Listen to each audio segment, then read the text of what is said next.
my channel, where nightmares are not just dreams, but real stories waiting to be told. Tonight, I bring you terrifying true stories. Stories that will make you question reality. Stories so disturbing they might just keep you up at night.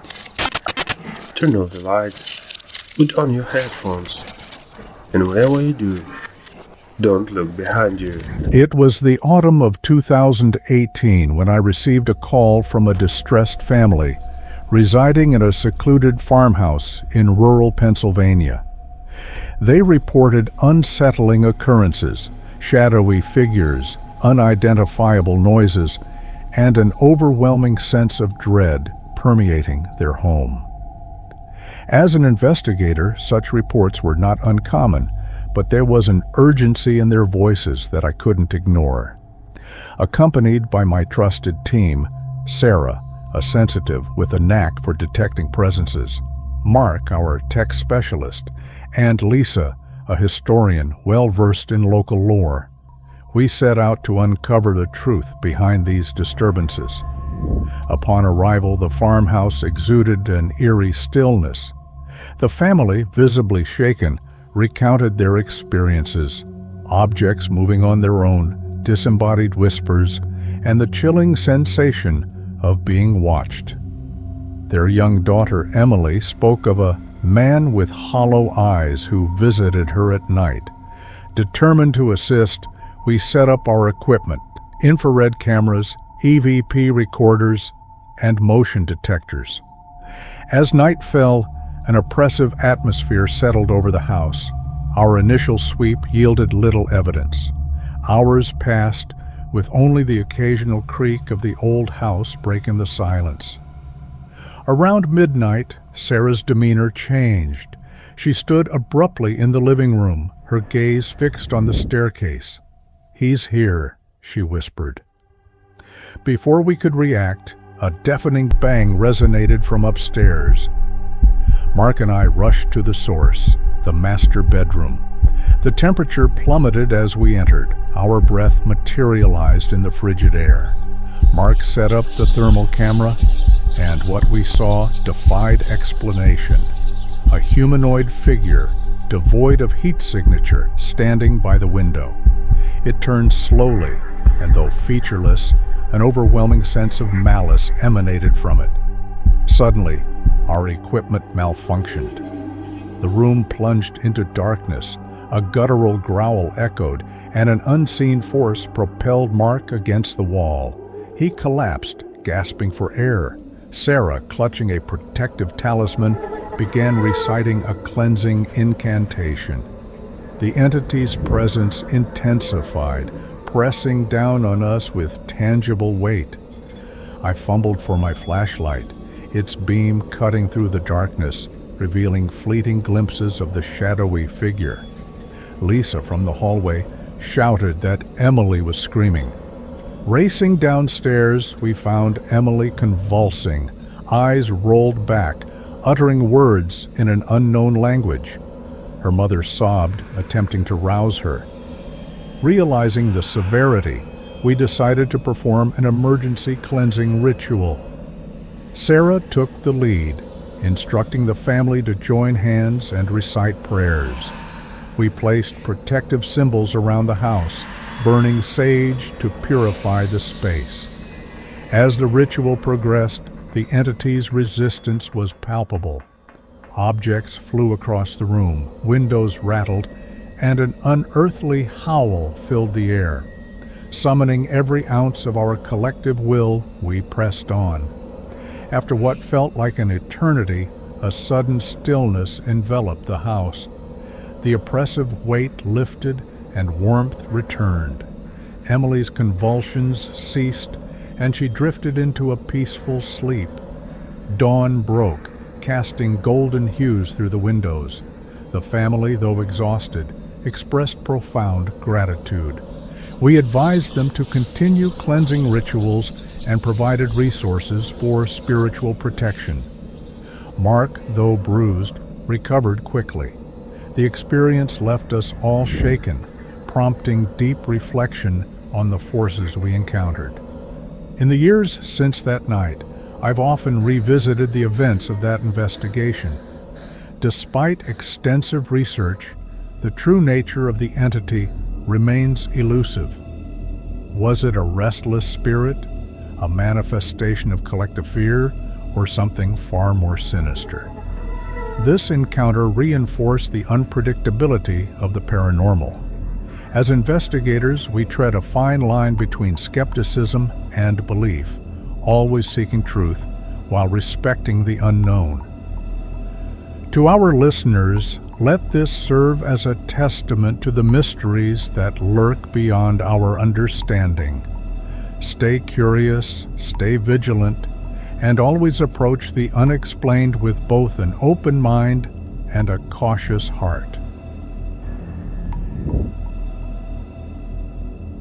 Story number 2. Alex and Maria had always dreamed of owning their own home. After years of living in a noisy city apartment, they finally found the perfect cottage in a quiet suburb. The 2-story house with a white fence and a large garden looked like something out of a fairy tale. The home, built in the early 1900s, had character: creaky floorboards, high ceilings, and old-fashioned windows. Neighbors mentioned the previous owners had left in a hurry, leaving much of their furniture behind. Alex and Maria didn't think much of it, assuming it was just life. That first night, with boxes still unpacked, they sat in the cozy living room, sipping wine by the crackling fireplace. "It's so quiet here," Maria said, leaning into Alex. He smiled. "It's ours now." A week after moving in, Maria started noticing odd things. At night, she'd hear faint whispers coming from beneath the bedroom floor. At first, she dismissed them as creaking pipes or her imagination. One night, the whispers grew louder. She nudged Alex awake. "Do you hear that?" Alex listened for a moment, then shook his head. "It's just the old house settling. Don't worry." But Maria couldn't shake the feeling something was wrong.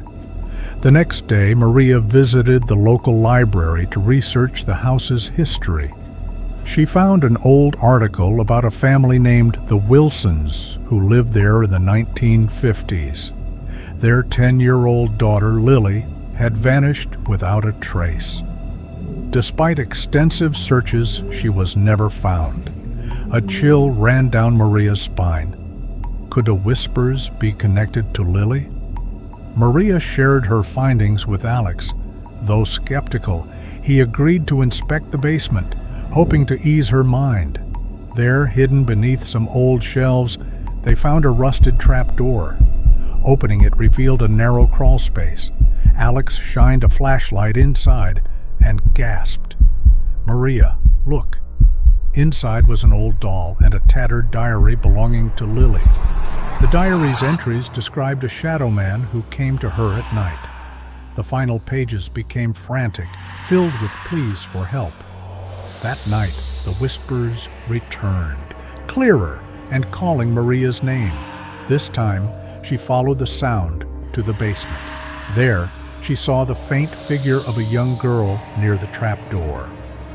"Help me," the voice whispered.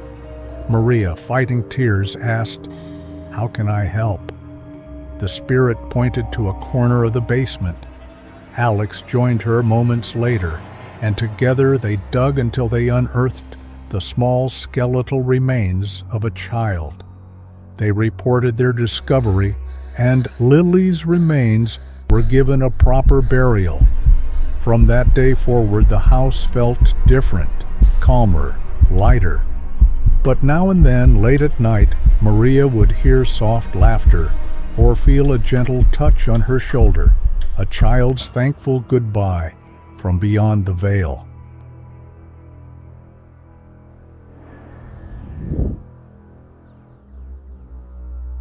Story number 3. It was late October when I received an email from a distressed woman named Linda. residing in a remote village near the Appalachian Mountains. She recounted a series of unsettling events, eerie lights in the woods, disembodied whispers at night, and the inexplicable disappearance of livestock. The local authorities dismissed her claims, attributing them to wild animals or overactive imagination. However, Linda was adamant that something unnatural was at play. Intrigued and sensing the urgency in her words, I decided to take on the case, accompanied by my trusted colleague, Dr. Emily Carter, a psychologist with a keen interest in the paranormal. We set out for the village, unaware of the terror awaiting us. Upon reaching the village, we were struck by its desolate ambience. The few residents we encountered seemed wary, their eyes filled with unspoken fears. Linda welcomed us into her modest home, nestled at the edge of a dense forest. She appeared exhausted, her face lined with worry. Over cups of tea, Linda elaborated on her experiences. The phenomena began a month prior, strange orbs of light floating among the trees, guttural growls echoing in the dead of night, and the vanishing of several goats without a trace. The most disturbing incident occurred when she found peculiar symbols etched into the wooden beams of her barn, symbols that seemed ancient and foreboding. Determined to uncover the truth, we planned to conduct a nighttime investigation in the forest where most of the activity was reported. As dusk settled, Emily and I equipped ourselves with essential gear: night vision cameras, digital voice recorders, EMF detectors, and protective charms, a blend of technology and tradition. Linda chose to stay behind, her fear palpable. Entering the forest, an unnatural silence enveloped us. The usual nocturnal sounds were absent, replaced by an oppressive stillness. Our flashlights pierced the darkness, revealing twisted trees and dense underbrush. Approximately an hour into our exploration, the EMF detector began to spike erratically. Simultaneously, our cameras captured fleeting glimpses of orbs darting between the trees, luminescent spheres that defied conventional explanation.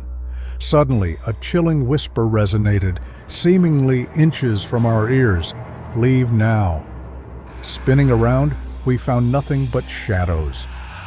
Emily's face mirrored my own apprehension, but we pressed on, driven by a mix of curiosity and duty. Deeper into the woods, we stumbled upon a clearing illuminated by an ethereal glow. At its center stood a monolithic stone, adorned with the same symbols Linda described. The air was thick with an indescribable energy, making it hard to breathe. Approaching the stone, Emily traced the carvings, noting their resemblance to ancient runes associated with summoning rituals. As she documented her findings, I set up additional equipment, including motion sensors and thermal cameras. Without warning, the temperature plummeted. Our breath became visible, and an overwhelming sense of dread consumed us. The motion sensors triggered, though nothing visible moved. Then, from the shadows, a figure emerged. Standing at the edge of the clearing was a tall, gaunt figure draped in tattered robes. Its face was obscured by a hood, but two piercing red eyes glowed from within. The entity exuded a malevolence that rooted us in place. In a voice that resonated within our minds, it spoke, "You should not be here." Summoning every ounce of courage, I asked, "What do you want? Why are you tormenting this village?" The entity's eyes narrowed. Balance was disturbed. The symbols, they called me. Realization dawned upon us. Someone had performed a ritual, knowingly or Linda expressed profound gratitude, though a lingering unease remained. Reflection. This encounter served as a stark reminder of the perils that lie beyond our comprehension. As investigators of the unknown, we tread a fine line between curiosity and danger. Some doors, once opened, are not easily closed. To our listeners, let this tale be both a warning and an insight into the complexities of the paranormal. Stay vigilant, respect the boundaries of the unknown, and always approach with caution. Okay, you made it. But are you sure you are alone? Shadows stretch long in the dark, and sometimes things watch from the corners. If you enjoy the stories, make sure to subscribe my channel before it's too late. Leave a comment below if you are there, but remember, some stories should never be told. I hope I'll see you very soon.